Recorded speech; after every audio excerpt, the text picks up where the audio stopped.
Para encerrarmos nossas apresentações desse terceiro dia, temos a honra de receber a professora Nelma Camelo de Araújo, doutora e mestre em Ciência da Informação pela UFSC, especialista em Informação Tecnológica e bacharel em Biblioteconomia pela UFMG, professora adjunta e coordenadora do curso de Biblioteconomia da UFAL, ex-professora assistente e coordenadora do curso de Arquivologia da UEL, com o tema Informação Ética em Tempos de Pandemia. A professora abordará diversas facetas da informação, seu alcance e manipulação por diversos grupos sociais em épocas de pandemia. Seja bem-vinda, professora Nelma.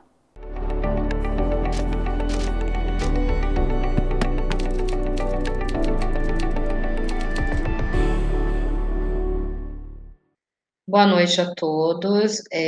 Eu me sinto muito honrada de estar participando hoje, né, com vocês do primeiro Seminário Brasileiro Virtual de Biblioteconomia, que está sendo organizado, né, que foi organizado, no caso, pelo Conselho Regional de Biblioteconomia da Terceira Região, Ceará, né, e também a empresa Congressos Virtuais. Bom, o tema da minha apresentação, ela vai falar sobre a questão da ética da informação em tempos de pandemia. Por que eu escolhi esse tema, né? Eu escolhi esse tema porque eu venho trabalhando já há algum tempo, e também foi fruto da minha tese de doutorado, sobre a questão da ética da informação. Aqui no Brasil, quem trabalha com ética da informação já há algum tempo é a professora Isa Freire, né, o professor também Fábio Pinho, da UFPE, a professora Isa Freire, da Paraíba, da UFPB, e o professor Fábio Pinho, da UFPE, né, mas os nossos grandes precursores internacionais são o Capurro e o Floride, né. O Floride, ele fala mais da questão da ética da informação, mais baseado da ética da filosofia, né? Então, Capurro que trabalha mais com essa questão da ética da informação propriamente dita. Na minha tese, eu trabalhei com a ética da informação voltada para o acesso a prontuários de pacientes, né? Eu discuti sobre as questões do acesso ao prontuário do paciente, com uma fonte de informação primária, necessitando, então, da anuência do paciente para que ele pudesse saber exatamente o que seria realizado com os seus dados, né, ali disponíveis no prontuário. Dessa forma, a gente pôde fazer várias inferências, né? Eu pesquisei muito sobre a questão da ética voltada para a filosofia, eu também pesquisei sobre a questão da medicina, né, a abordagem médica, as pesquisas médicas realizadas em prontuários, né, e outra informação importante nesse sentido é que eu faço parte do membro do Comitê de Ética em Pesquisas aqui da Universidade Federal de Alagoas desde 2012, ou seja, quase há 10 anos, né? Já fui, inclusive, vice-coordenadora. Atualmente eu sou membro, e a gente analisa vários protocolos de pesquisas, né? E nesse sentido também, eu comecei a perceber que a questão da ética em pesquisa, ela não se dá apenas na avaliação de pesquisas na área da medicina, né, ou na área ali dita das ciências biológicas, né, que tem ali os experimentos com seres humanos, né. Tem também o Comitê de Ética e Pesquisa voltada para a questão animal, mas esse não é o nosso foco. Se bem que com a agenda de 2023, né, a gente tem que pensar tudo isso, né. Mas, enfim, baseado nessas questões que perseguem a ética, né, de pesquisa, em 2016 foi publicado a resolução 560, 2016, né, 510, resolução 510, 2016, direcionar só a área das ciências humanas, ciências humanas, ciências sociais aplicadas, ciências, enfim. Por quê? Exatamente porque essas áreas, né, elas também atuam, né, com pesquisas com pessoas, seja numa abordagem de aplicação de questionário, seja numa abordagem de avaliação psicológica, né, como tem a própria psicologia, a sociologia, né, estuda os grupos sociais, e grupo esses, inclusive, que agora estão muito mais em evidências, né, com toda essa transformação que nós estamos vivendo. Mas, então, baseado nessa resolução, a 510 de 2016, todos nós que fazemos pesquisa, e isso até a aplicação de um questionário, tá certo? Ele envolve pessoas, né? E nesse sentido nós temos que, então,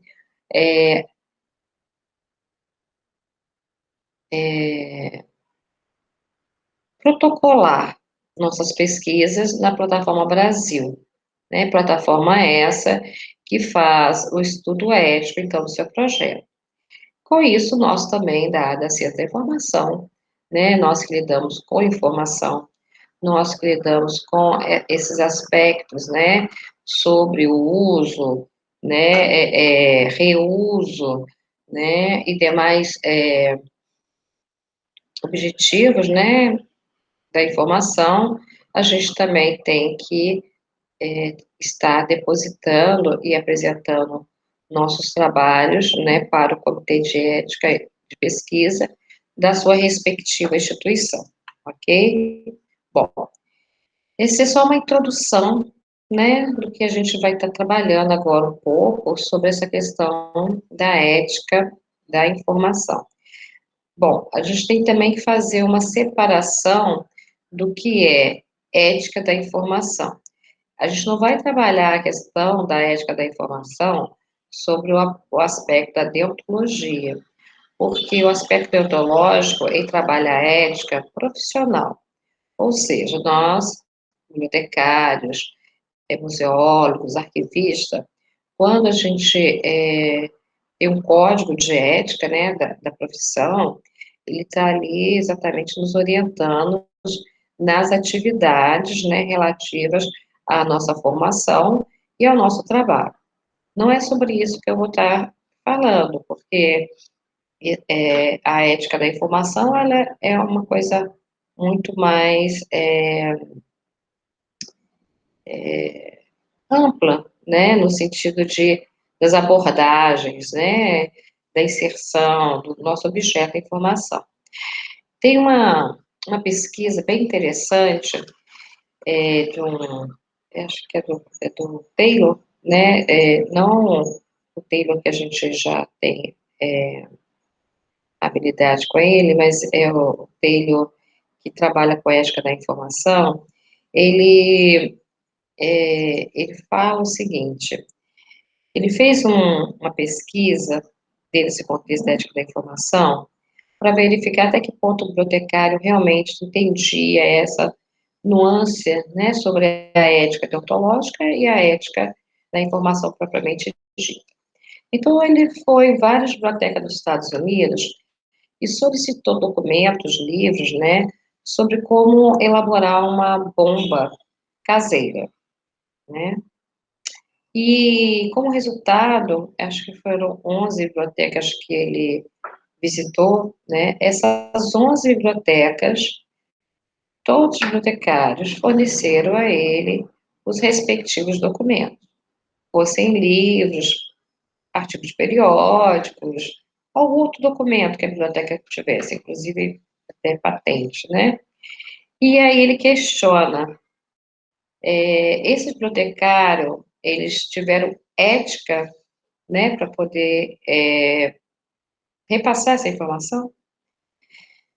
Então, ele faz essa abordagem mostrando que é o seguinte, nós somos formados e nós somos orientados e nós temos que atender à demanda do usuário, né? Muitas vezes a gente percebe que a demanda do usuário não é a necessidade do usuário. Com isso, né, a gente acaba decodificando a necessidade do usuário e repassando para ele aquilo que mais está perto, né, da necessidade dele, e não a demanda propriamente dita. Bom, nesse sentido, o usuário, a gente, né, nós bibliotecários, né, a gente fica muito satisfeito quando a gente consegue atender essa demanda do usuário, essa necessidade do usuário, né, prontamente, né, porque a gente sabe também que há uma reclamação de alguns setores, né, da parte do usuário, do cliente, né, o bibliotecário muitas vezes não atende com tanta presteza. E aí o Taylor fala o seguinte, avaliando pela questão ética propriamente dita, seria uma incoerência, né, nós, bibliotecários, ou qualquer outro profissional da área da informação, fornecer informações sobre como, né, desenvolver uma bomba caseira. Primeiro porque a gente não perguntaria, né, não sei, aí vai de cada um, mas é o que está posto no trabalho dele, né, se realmente você iria desenvolver aquela bomba, né? E outro aspecto caso a pessoa realmente fosse desenvolver a bomba, que não for o caso do pesquisador, quem ele iria atingir, de fato, né? As pessoas da sua casa, um vizinho, né? Ou qualquer outra pessoa. Enfim, o perigo de se fornecer informação, isso não foi questionado, tá certo? Repassou-se a informação como um critério de atendimento ao usuário, atendimento à sua demanda de acordo com a sua necessidade. Porém, em momento nenhum, houve essa inferência, né, de se pensar, eu não vou fornecer essa informação para esse indivíduo, uma vez que ele pode vir a causar um mal à sociedade ou a outras pessoas, né? Então, essa dualidade na nossa área, né, sobre como realmente atender a demandas, né, de usuários, clientes, né, sem estar infringindo a questão ética da informação, a questão ética dos princípios da moral, né, das virtudes, como bem trabalha Aristóteles, né, a ética das virtudes. Nesse sentido, quando Capurro, ele fala sobre a ética da informação, tem uma entrevista dele muito interessante, que eu vou falar aqui para vocês. Essa entrevista é de 2015, eu até usei parte dela no meu trabalho, né? Quem faz a entrevista com ele é o Mark Schneider e Gustavo Saldanha do IBICT, né, que você já deve ter ouvido falar. Ambos, né, no caso, o Mark Schneider e Gustavo Saldanha, perguntam para o Capurro quais são as principais teorias éticas que têm por objeto a informação e as diversas práticas informacionais: representação, organização, classificação, recuperação, disponibilização, preservação, circulação, tecnologia e uso da informação.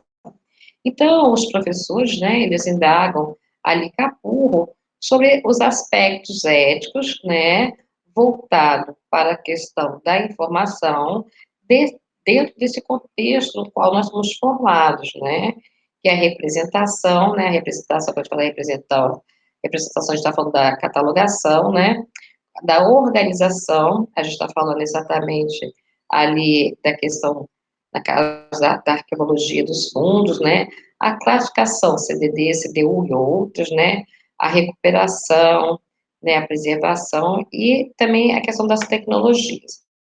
Bom, aí Capurro, ele responde que é importante distinguir, né, a teoria ética relacionada com os fenômenos e sua relevância para toda a sociedade.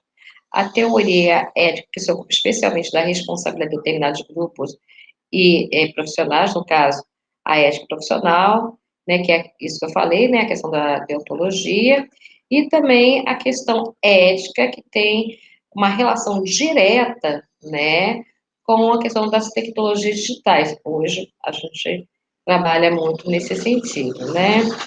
Então, ele fala que é o seguinte, ele fala que o que mais se usa, o que se usa muito hoje, né, dentro de algum contexto, a questão da ética. Na cibernética, né, a teoria ética e as regras e valores da comunicação na internet são como uma, se usam na questão da governança, né, a ética da computação, ela acaba se intercalando, né, com a ciberética, né, a bioética, né, que está direcionada à questão da medicina, né, então, por isso que é uma exigência muito grande, né, na questão da, dos comitês de ética, inclusive, né, toda a pesquisa na área médica, né, elas passarem pelo comitê de ética, né. A ética do meio de comunicação de massa, tá certo? A ética da biblioteconomia e da ciência da informação, né, que trata dos problemas éticos relacionados a bibliotecas enquanto centro de organização de documentos, impressos ou digitais, né? E a ética da informação empresarial, no sentido até da questão da gestão do conhecimento, né? A própria competitividade, informação competitiva, né? Nesse sentido. A roboética, né, que trabalha muito essa questão que hoje está em voga sobre a inteligência artificial, né, a questão dos robôs, né, agindo enquanto seres humanos, né, e vocês, eu penso que vocês já devem ter visto vários casos, né, de você ligar para uma empresa e ter um atendimento de uma pessoa com voz humana, mas é um robô que está atendendo você, e que tem todas as nuances, né, e te responde de acordo com a sua necessidade, né.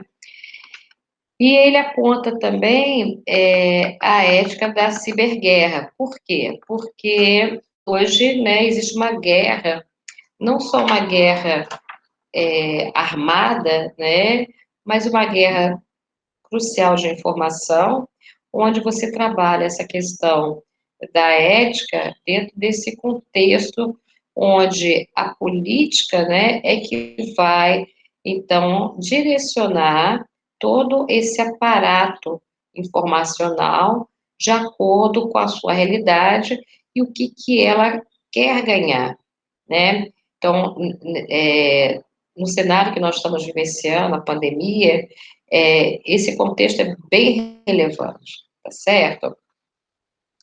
Bom, e aí Schneider, ele fala o seguinte, né, ele pergunta, né, os professores perguntam também para o professor Capurro, quais são os principais dilemas éticos subjacentes a essas teorias e correntes do pensamento ou campo epistêmico?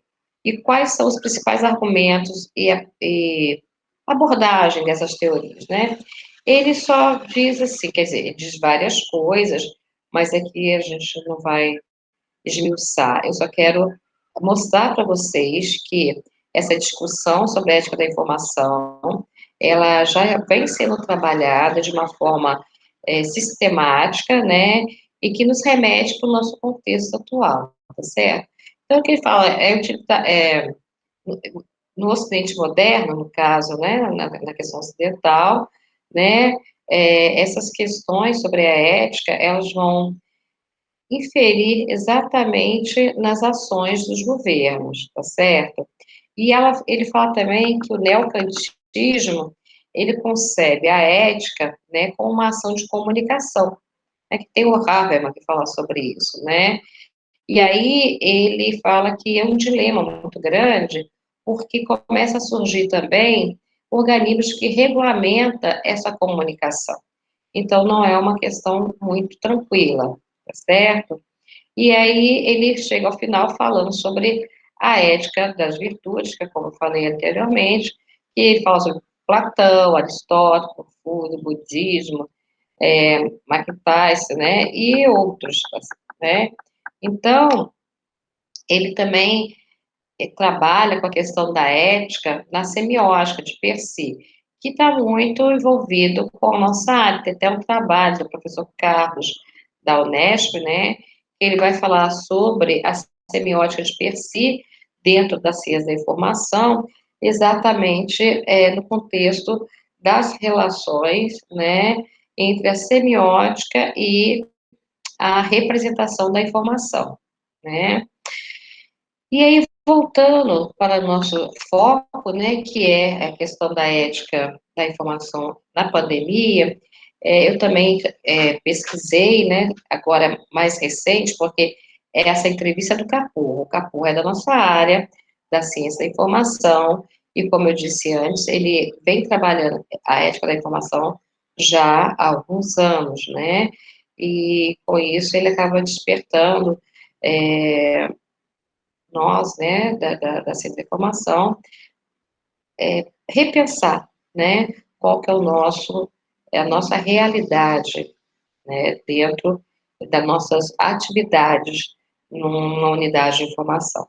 Bom, mas tem uma outra entrevista bem interessante, essa entrevista, ela não é de professores da nossa área, são dois pesquisadores cubanos, mas foi de 2020, né, agora recente, né, em junho de 2020, que saiu essa entrevista, que aborda exatamente a questão da ética na pandemia na qual nós estamos vivendo, né. Então, o primeiro professor é o professor Efraim Pantelon Matamoros, né, e o segundo professor é o professor doutor Felipe Chibas Ortiz, né, professor, depois que vocês tiverem interesse, né, a gente pode estar repassando essas duas entrevistas para vocês, tanto do Capu quanto dos professores doutores cubanos, certo? Mas o que eu destaquei na fala desses dois professores é porque, na verdade, é fala, né? Nesse contexto, não aparece a entrevista, a pergunta, né? Mas a abordagem do professor Efraim, quando trabalha essa questão da ciência, né, dentro desse contexto da pandemia que nós estamos vivendo, ele fala o seguinte: a ciência pode ser resumida como um conjunto organizado de conhecimento, baseado na prática sistêmica da pesquisa. Mas quando nos referimos à comunicação com a sociedade, podemos afirmar que essa interação hoje só é baseada principalmente pelo mercado de consumo de tecnologia. Então, ele está falando que nesse momento em que nós estamos vivendo, a ciência, ela extrapola, né, os laboratórios, ela extrapola as pesquisas que ficam restritas, né,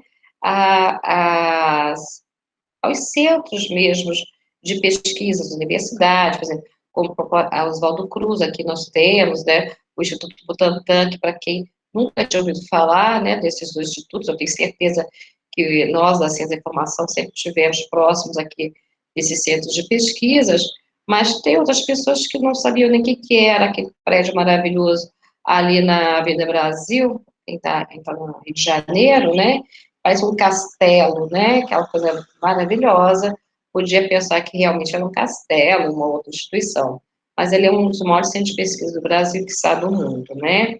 Mas então ele fala que hoje a tecnologia, ela veio para poder agilizar, né, essa ciência.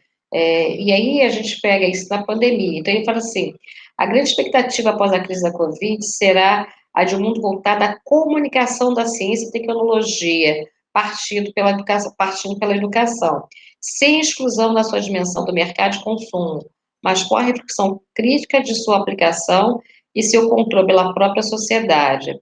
Então, para poder criar uma comunicação real, a sociedade precisa se empoderar da ciência e tecnologia, não só pelo consumo, e sim como uma riqueza social e cultural de cada região. Bom, então aí vem a questão da ética, né? O que nós vamos estar disseminando? Como que nós vamos estar realmente fazendo chegar essa informação de uma forma clara, objetiva e adequada aos nossos usuários, clientes. Uma coisa que não sei se você já pararam para pensar é que talvez a biblioteca, né, a unidade de informação, assim como os arquivos, os museus, eles têm que se redescobrirem, né?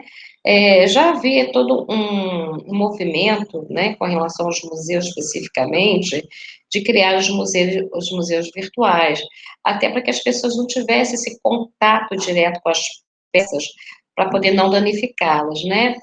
No arquivo, a questão documental, ela é uma questão bem específica, né? Porque o arquivista, ele trabalha muito com o papel, né? Não só o papel, eu sei que não só o papel, eu já fui professora de arquivo, inclusive coordenador do curso de arquivo na Universidade Estadual de Londrina.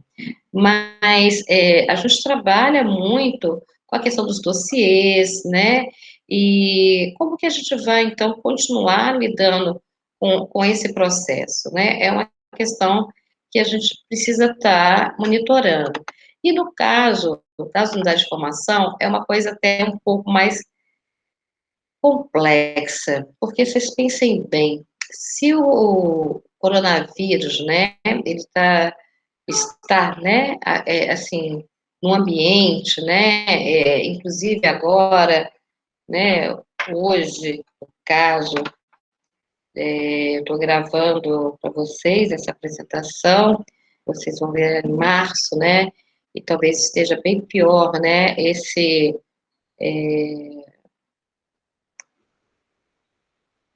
é como se fosse um coronavírus mais específico, né, que é até da Amazonas, então, que está sendo dito, né, o novo vírus, né, é proveniente do coronavírus, mas que veio ali da Amazônia, né, por algum motivo, né, e que veio a piorar isso aí. Como é que nós vamos, então, adentrar, né, a unidade de informação com livros, estantes, mesas, pessoas, né? Nós sabemos que antes, inclusive, a profissão do bibliotecário, ela era tida como uma profissão de alta periculosidade, né? Onde os bibliotecários estavam sujeitos, né, a adquirir doenças alérgicas, né, de pele, em função de poeira e demais doenças provenientes de fungos, né, traças, enfim. Então, como é que nós vamos agora, né, adentrar uma unidade de formação e depois, inclusive, trabalhar também com os nossos usuários, nossos clientes?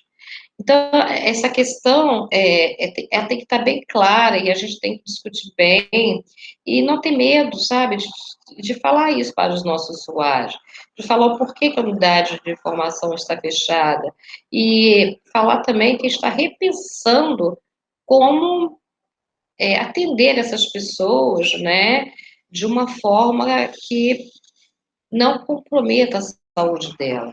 Isso também, eu penso com relação às livrarias, né, eu hoje tenho muita ressalvas com as livrarias, principalmente as de shopping, né, que já estão funcionando, né, eu fico muito preocupada, né, por mais cuidado que as pessoas pensem que estão tendo, no caso de usar máscara, álcool gel, mas como é que você passa álcool gel na mão e depois você vai pegar um livro, né?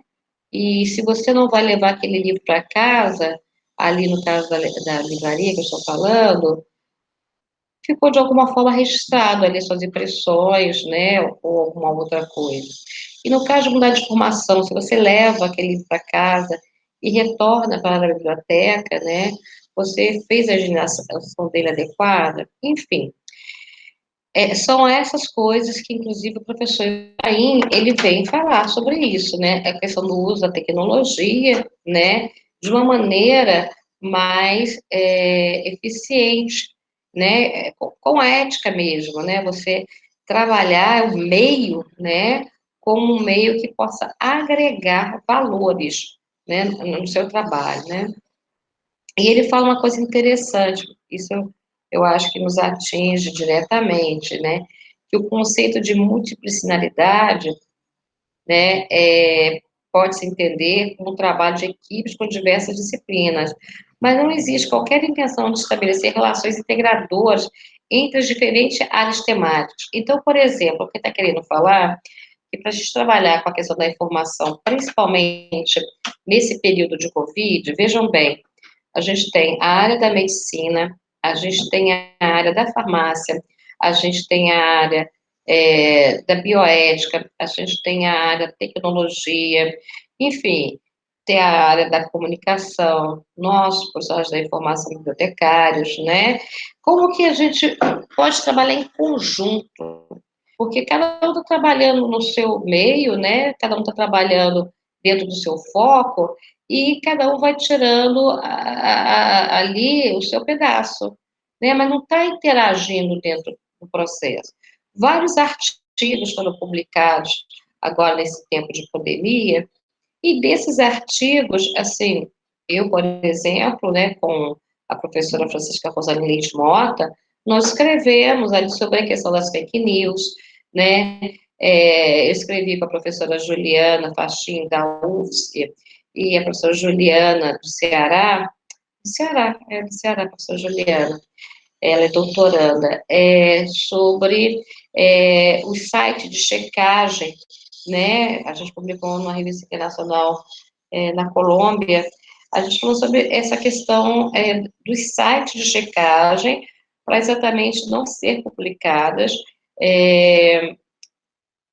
informações fake news, tá certo? Então, assim, deveria ter uma interação maior entre as diversas áreas para que a informação ela chegasse até o usuário cliente ou atingisse o seu objetivo, né, com uma certa tranquilidade, né, que repassasse realmente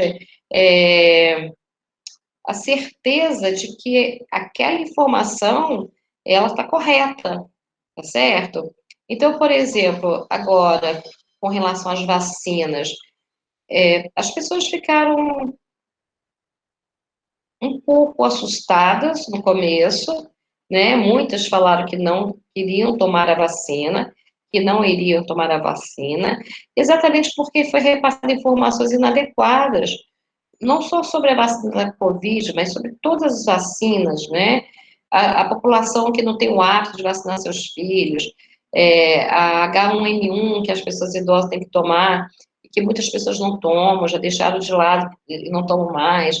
Enfim, e aí veio o papel, né, da mídia, que tem que ser um papel que faça uma transmissão, né, real da informação para as pessoas que dependem dessa informação, né, de forma íntegra, de forma transparente. Não complique. Por exemplo, quando a Rede Globo passa ali os dados, né, sobre a Covid e sobre o índice, né, de mortalidade, e hoje, inclusive, né, nesse período das pessoas que já foram vacinadas e etc e tal, né, para muitas pessoas essa informação não bate, não está clara, porque são dados, né, dados. E nós da área da informação, a gente sabe que dados, eles não são informações, né? Para que um dado vire informação, ele tem que ser trabalhado, ele tem que ter, tem que gestar, né, um conhecimento, né? Ele tem que estar dentro de um contexto maior. Então, assim, os meios de comunicação se preocupam, mas a preocupação é relativa, porque eles sentem a necessidade, de fato, de estarem em evidência, né? O Ibope, né? De dar Ibope, né? Eu penso que a informação que eles passam, meias verdades. Então, como é que nós, profissionais da informação, podemos realmente, né? fazer com que os usuários, clientes, eles tenham informação adequada, né? Então, o professor Felipe, ele fala o seguinte, que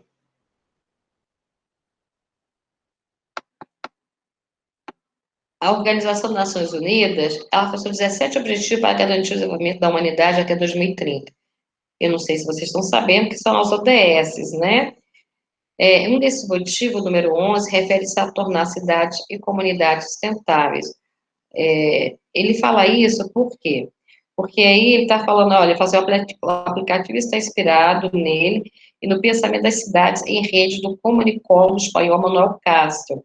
Mesmo que não estejamos falando de cidades inteligentes, de conexões entre pessoas, instituições sociais, mesmo que não sejam digitais. Então, aqui eu peguei esse trecho que ele está falando, por quê? Ele fala o seguinte, essa questão do uso da tecnologia, dos meios de comunicação, já é um trabalho que vem lá desde o Manuel Castells. O Manuel Castells é uma referência na nossa área, né? Então, como tem Pierre Levy também, né? Então, assim, eles falam sobre essa sociedade onde existe toda essa interlocução, né, de uma teia, né, por meio da tecnologia, que repassam informações, né? Levi até bem utópico, né? Porque ele pensa que todo esse processo vai aproximar muito mais as pessoas, que as pessoas e o mundo, né? Então, até voltando aqui na questão do Pierre Levy, isso hoje é fato, né? Com a pandemia, o que aconteceu? Nós tivemos que vivermos em isolamento, né? Ficarmos em isolamento, né? Usando um meio que é seu smartphone, seu notebook, sua TV, né? E alguém tem algum outro equipamento mais avançado para fazer isso, né? Se comunicando com a sua família, não é nem com o mundo, é com a sua família, né? Porque muitos de nós temos famílias fora dos nossos estados, né? Eu, por exemplo, eu moro hoje em Maceió, minha família de pai e mãe mora no Rio de Janeiro, meu filho mora em Belo Horizonte, minha filha mora em Florianópolis, né? Então, a gente já vivia em isolamento, entre aspas, né? Por ocasião de cada um estar no seu lugar. Mas a gente combinava sempre, né, de ter momentos juntos, né? E hoje, quando eu me desloco para Belo Horizonte para poder visitar meu neto, eu fico 15 dias de máscara com ele, porque a gente não sabe o que pode acontecer numa viagem que você faz de avião, né? Então, ele fala sobre isso, que a gente tem que aproveitar, né, do uso da tecnologia para fazer esse trabalho, né, de interação. Isso Pierre Levy. O professor Felipe, ele cita esse momento como um momento fundamental na área de comunicação, para poder também resgatar, né, a integridade dos meios de comunicação, para que possam fornecer informações coerentes, né, e informações fidedignas a esses usuários. Então, todo esse processo é um processo ético, né, é um processo onde você tem que pensar, você não pode só escrever sobre um assunto, né, a seu bel prazer. Você tem que pensar quem é que está lá na outra ponta, quem é que vai receber essa informação, né, e o que que essa pessoa vai digerir com essa informação. Eu hoje recebi uma ligação muito interessante. Uma aluna me ligou, né, eu achei bem interessante, depois vou falar por quê. Ela vai perguntou assim, eu não a conheço, deve ser uma aluna caloura, né, que está entrando agora para a universidade, e como nós estamos começando nosso semestre agora em fevereiro, né, mais especificamente na próxima semana, dia 22 de fevereiro, quando vocês assistirem essa palestra, já teremos já começado, né? E daí ela me liga e fala assim, professora, eu quero saber como é que eu vou estudar. Aí eu falei, como assim? Como que eu vou estudar? Aí eu falei, bom, você vai ter aula, né, em meio eletrônico, né?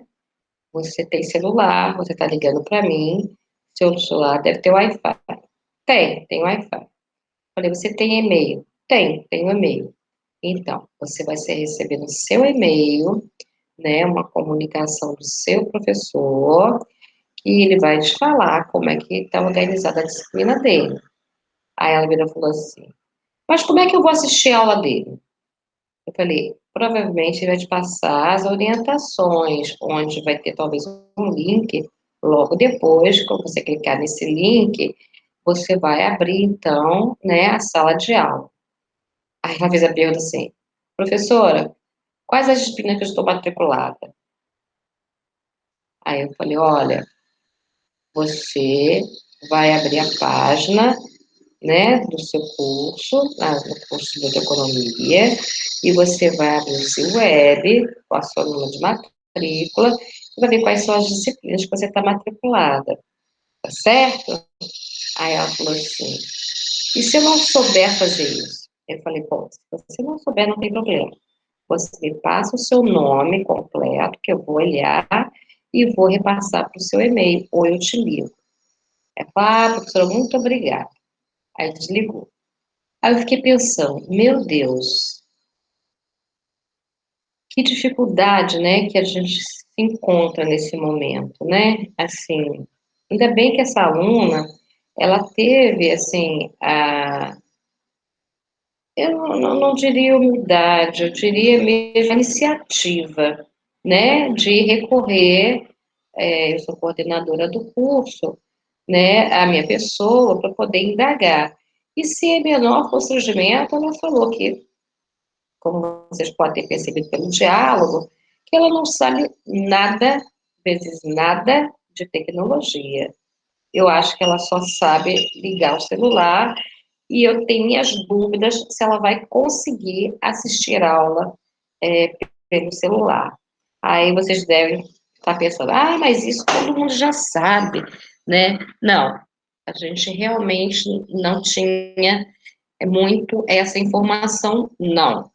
Nós sabemos sim que existem pessoas que não têm um notebook em casa, que não têm assim uma linha telefônica no celular, que tem um acesso ilimitado. Isso a gente sabe, né? Isso não é só os alunos, tem professor inclusive que prefere não ter, né, um acesso à internet no celular nota mil porque trabalha em casa, trabalha no próprio ambiente da universidade, etc e tal, né? Então, assim, você fica pensando, né, como você vai trabalhar essa informação, como que você vai orientar essa pessoa, não só no uso da tecnologia, mas dentro de uma sala de aula, seja ela uma sala de aula virtual ou presencial. Eu fico pensando essa moça, né, essa pessoa, dentro de sala de aula, que talvez ela fosse aquela pessoa, como eu já tive vários alunos, fica quietinho, né? Seja na frente, seja atrás, fica quietinho. E você dá aula e eles não perguntam nada. E você pergunta, você entendeu? E eles falam, sim, eu entendi. Aí quando você aplica uma avaliação, né? Você percebe que eles não entenderam e que talvez nem vão entender. Então, trabalhar com a ética da informação em época de pandemia é ter esse cuidado, né? É ter esse respeito por as pessoas que, de uma certa forma, não estão inseridas, né, nesse mundo tecnológico, não vão ter acesso a uma unidade de informação, porém, são pessoas que necessitam saber quais cuidados que elas devem continuar tomando, que não é só a questão do álcool gel, que não é só a questão da máscara, é chegar em casa, tirar a roupa, tomar banho, né? Não compartilhar o mesmo copo, né? Dentro da própria casa, não é compartilhar na rua, não, é em casa, né? Você tomou uma água no copo, você põe na pia para lavar, né? São essas orientações na pandemia sobre como circular nas ruas, já que não tem como não circular, né? pensar que a gente, nesse contexto, nós, como Sociedade da Informação, nós temos muito a fazer. E não é pelo fato da unidade de formação estar fechada que nós vamos deixar de trabalhar, né? Nós continuamos trabalhando, a gente pode criar blogs, pode criar sites. Eu fiz os meus alunos, na, numa disciplina que eu ministro recentemente, fazerem um blog, né, sobre essas orientações para as pessoas, né, que acessam as redes sociais, né? Uma coisa também é essa questão das redes sociais. Essa pessoa que ligou para mim com tanta dúvida sobre a questão da aula, eu fico pensando, será que ela tem rede social? Porque nós temos, né, o nosso Instagram, o nosso Facebook, o site do próprio curso, né? Será que essa pessoa tá vendo, está lendo, né, essas orientações, né? E se não está, quantas outras não estão também? Então, a gente tem que pensar em mecanismos que a gente possa disseminar, né, a informação, acompanhar também esse processo, né, de informação sobre a Covid, sobre a pandemia, né, que cada hora muda alguma coisa, né, a questão da vacina, estarmos sempre atentos e fazendo um peneiramento, né, a palavra não é bem peneiramento, mas foi que eu agora encontrei para falar, assim, fazer uma peneira sobre o que é fato, sobre o que é real, sobre o que pode ser transmitido, né? Transmitido, que eu digo em termos de informação, né? Pode no sentido de não fazer alarde, né? É muito mais no sentido de orientar, né? De perceber, de vislumbrar, de compartilhar. Então, é uma responsabilidade muito grande nossa, e eu espero que as pessoas tenham ciência disso, né, e que possam, de alguma forma, né, colaborar enquanto profissionais da informação, sejam bibliotecários, sejam arquivistas, sejam museólogos, né, com a sociedade mundial, principalmente a população mais carente, principalmente aqueles que realmente precisam do nosso cuidado, precisam da nossa orientação, né?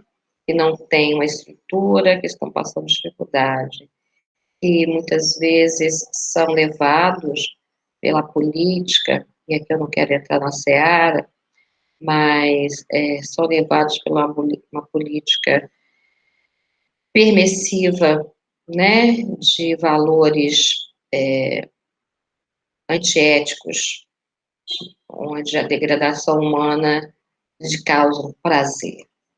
Então, nós temos essa responsabilidade, enquanto profissionais de informação, de tratar, né, com a ética e disseminar a informação, né, de uma forma adequada para os nossos usuários e clientes. Bom, eu acho que é isso que eu tinha para falar para vocês. Eu não sei se eu ultrapassei o tempo, espero que não. O meu contato, né, como muitos já têm, porque eu tenho certeza que muitos de vocês já me conhecem, mas eu vou falar, né, aqui, eu não uso mais o Facebook, apesar do meu Facebook, ele ainda está ativo, mas eu não uso mais, mas eu tenho Instagram, então eu uso mais o Instagram. Mas o meu e-mail, para quem quiser entrar em contato comigo, eu vou dar meu e-mail pessoal, eu não vou dar o profissional, porque o profissional ele fica muito carregado com as questões da universidade. Então, o meu e-mail pessoal, ele é mais rápido para mim, porque eu já até olho ali no meu celular e fica mais tranquilo, tá? Então, meu e-mail pessoal é Nelma, com L, Camelo, com L só, @gmail.com, ok? Eu desejo tudo de bom para vocês, que vocês aproveitem esse seminário, né? E que todos tenham saúde e paz. Obrigada. Gostaríamos de agradecer à professora Nelma pela excelente contribuição. Muito obrigado. Com essa apresentação, chegamos ao final do terceiro dia de nosso seminário. Mais uma vez, compartilhamos através de nossos convidados muitos conhecimentos e aprendizados. Voltaremos amanhã, às 9 horas, com muito mais. Vamos ver a programação de amanhã?